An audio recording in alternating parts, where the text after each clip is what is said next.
If you're a person that does not like the Igbo culture, you may want to scroll past this post because this is going to have Igbo Amaka written all over it.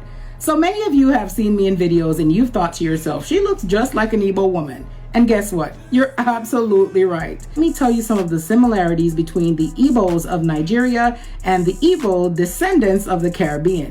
For example, our language.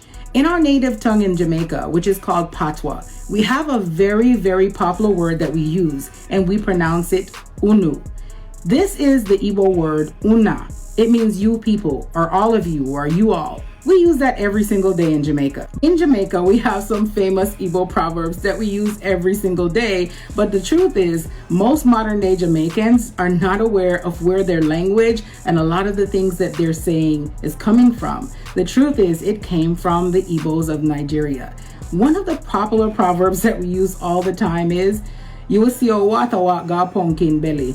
This is a popular phrase that we say in Jamaica, and in Igbo language, it sounds like this. Amaka milisi weba obi ubogru. Yes, and that's my husband, by the way. I did ask him to make me a voice note. I'm not that advanced in Igbo language yet.